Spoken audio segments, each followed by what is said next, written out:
Bonjour, je suis Jean-Christophe Vizier et je dirige les équipes énergie et environnement du CSTB. Je vais vous parler de l'expérimentation E+, C-, énergie positive et réduction carbone, et du label qui lui est associé. Cette expérimentation, elle prépare la future réglementation environnementale qui remplacera l'ART 2012. Pour vous accompagner, nous avons préparé 5 vidéos pour vous permettre de comprendre l'enjeu et le contenu de cette expérimentation et progresser ensemble vers les bâtiments de demain. On termine cette session d'information par comment obtenir le label E+, C-. Comme je l'avais présenté précédemment, il y a plusieurs niveaux possibles pour obtenir ce label. 4 niveaux en énergie et 2 niveaux en carbone. Vous voyez sur ce schéma que le premier niveau en énergie est très proche du niveau de l'ART 2012. On demande un petit progrès, c'est lié au fait que l'ART 2012 est déjà très exigeante.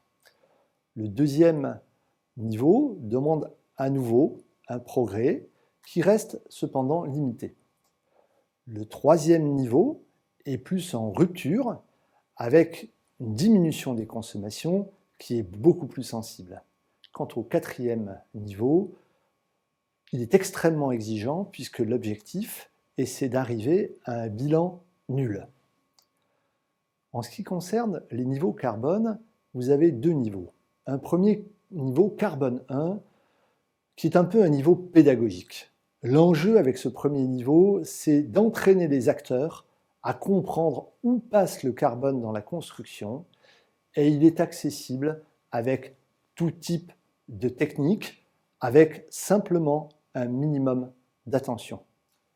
Le niveau 2 est lui beaucoup plus exigeant, c'est le premier niveau pour des bâtiments bas carbone et il demandera des choix soit sur les systèmes, soit sur l'énergie, très probablement sur les deux, pour commencer à tracer cette voie du bâtiment bas carbone. Rentrons maintenant dans le détail et regardons comment ces niveaux ont été calculés. Pour l'énergie, le calcul a été fait en 4 étapes. Premièrement, on prend l'exigence de la réglementation thermique 2012 tout en excluant le bonus lié au bois et aux réseaux de chaleur qui seront valorisés par ailleurs. On demande un pourcentage de progrès par rapport à cette valeur de base. On rajoute à la consommation ainsi obtenue les usages non pris en compte dans l'ART 2012. C'est de l'ordre de 75 kWh. Pour des logements, c'est donc quelque chose de très important. Et ensuite, on pousse à produire localement en retranchant une production de référence par du renouvelable. Alors dans ces tableaux, vous avez les pourcentages ou les valeurs de production qui sont demandées. Vous voyez par exemple que sur une maison individuelle, au niveau énergie 1, on demande 5% de réduction par rapport aux usages de l'ART, 10% au niveau énergie 2, 20% au niveau énergie 3. Les valeurs sont plus importantes pour les immeubles de logement et pour les bureaux. La production locale qui est demandée n'intervient qu'au niveau 3, avec 20 kWh de production nécessaire pour les logements et 40 kWh pour les bureaux. Vous voyez sur ces graphes les échelles que cela donne. C'est un exemple sur la zone climatique H2B et on voit bien le fait que les niveaux 1 et 2 représentent des progrès limités par rapport à la ART, alors que le niveau 3 est un progrès important et que le niveau 4, qui n'est pas visible, puisqu'il est à 0, est un progrès très important. Remarquez bien que l'échelle a changé. On n'est plus autour des 50 kWh de l'ART 2012, puisqu'on a intégré l'ensemble des usages. Vous voyez que les valeurs pour les logements collectifs, la maison individuelle, sont autour de 125 kWh. Passons maintenant à la partie carbone. Dans la partie carbone, on a une valeur de base qui dépend du type de bâtiment et du niveau visé. On a ensuite un correctif qui dépend du nombre de places de parking qu'on doit réaliser de manière réglementaire. Et ensuite, on a une modulation complémentaire pour tenir compte de la rigueur climatique, de la taille des logements et de l'usage du bâtiment. Vous avez ici les exigences carbone exprimées en kilogrammes par mètre carré de surface de plancher.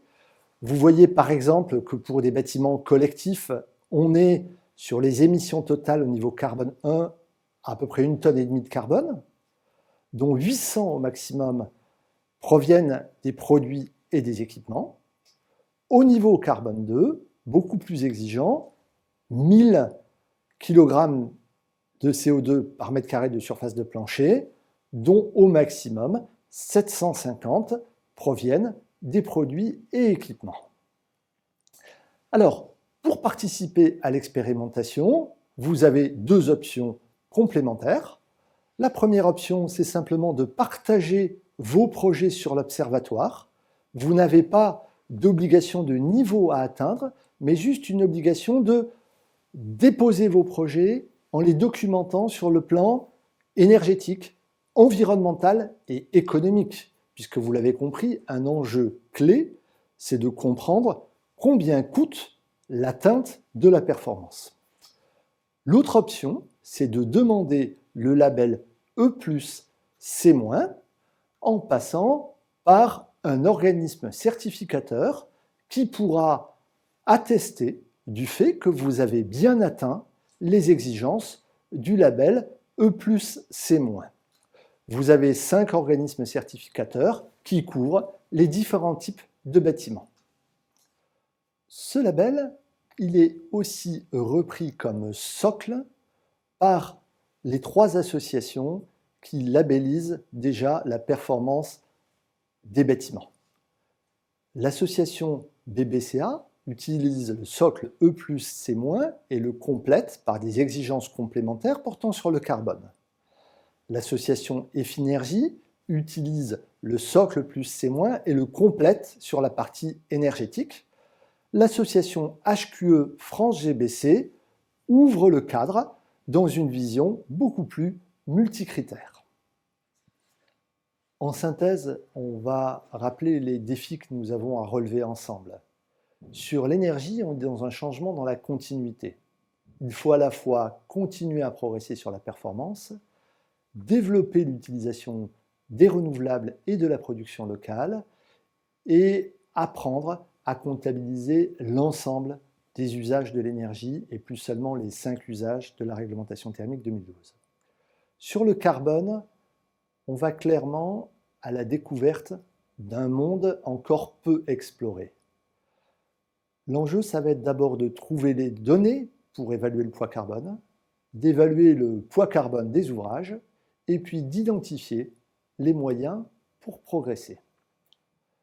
L'enjeu de l'expérimentation, vous l'avez compris, c'est d'associer les performances énergétiques, les performances environnementales, dans un cadre économique maîtrisé qui permettra ensuite d'aller collectivement vers une réglementation environnementale bien adaptée. J'espère que cette série de 5 vidéos vous aura aidé à mieux comprendre E+, C-, l'expérimentation qui nous emmène vers des bâtiments à énergie positive et bas carbone.